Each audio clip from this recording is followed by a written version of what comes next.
मध्य प्रदेश में होने वाले विधानसभा चुनाव की सरगर्मी जोर शोर से चल रही है, जहां इंदौर में भाजपा और कांग्रेस के बीच आम आदमी पार्टी भी चुनावी मैदान में जोर आजमा रही है।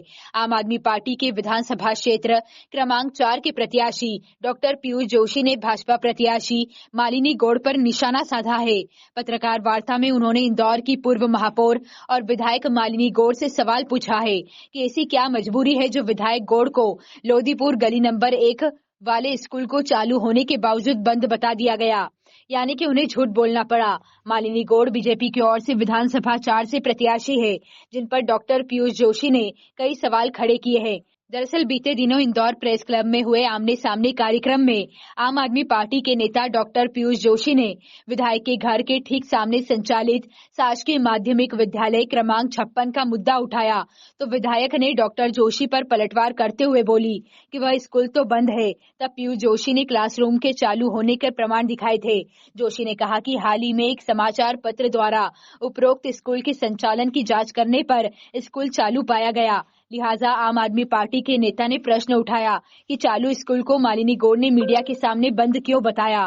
पीयूष जोशी ने आरोप लगाया कि मालिनी गौड़ को मीडिया के सामने झूठ क्यों बोलना पड़ा। इसका जवाब वह जनता के सामने दे। देखिए, पत्रकार वार्ता का उद्देश्य बहुत सीधा है और साफ है कि जिस प्रकार से प्रेस क्लब द्वारा आयोजित आमने सामने कार्यक्रम में जब विधायक श्रीमती मालिनी गौड़ के घर के सामने के स्कूल की बात मेरे द्वारा उठाई गई थी, तो उन्होंने एक प्रत्युत्तर दिया था और कहा था कि स्कूल बंद है और स्कूल के बच्चों को, क्योंकि बच्चे कम थे, इसलिए दूसरे स्कूल में स्थानांतरित कर दिया गया है।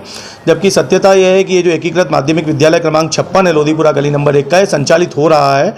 ये बात समाचार पत्रों द्वारा भी की गई स्टोरीज में वापस से विंडिकेट की गई है और हम लोगों के द्वारा भी जो पूर्व में वीडियो था उसमें भी ये बताया गया था कि क्लासरूम चल रहे हैं। दूसरा एक बात और, ये बात 55 और 57 नंबर के जो एकीकृत माध्यमिक विद्यालय थे उनको क्लोज करके और उनके भी बच्चों को 56 में डाल दिया गया है।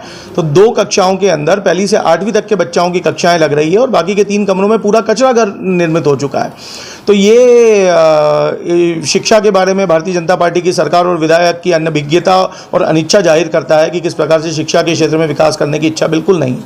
उन्होंने एक क्लेम और किया था कि संजीवनी क्लिनिक जो है वो हर वार्ड में 85 टोटल शहर के अंदर संजीवनी क्लिनिक बनाए जाने चाहिए थे। तो उन संजीवनी क्लिनिक की क्या स्थिति और विधानसभा 4 में कितने संजीवनी क्लिनिक संचालित हैं, ये तो हम किसी से भी छुपा नहीं है। सबके सामने की स्थिति अर्बन PHCs को थोड़ा बहुत संजीवनी क्लिनिक बना के चलाया जा रहा है, नए तो स्थापित नहीं किए गए। तो दूसरा झूठ ये है। तीसरी बात यह है कि उन्होंने गारंटी ली थी उस कार्यक्रम में कि उनके क्षेत्र के किसी भी व्यापारी को कोई समस्या नहीं है। अब आप ये जाइए व्यापारियों के बीच में जाइए, उनसे पूछिए GST को लेकर क्या समस्या है, ई-कॉमर्स को लेकर व्यापार की क्या समस्या है, पार्किंग को लेकर क्या समस्या है, चंदा वसूली को लेकर क्या समस्या है। व्यापारी समस्याओं का अंबार लगा देंगे आपके सामने।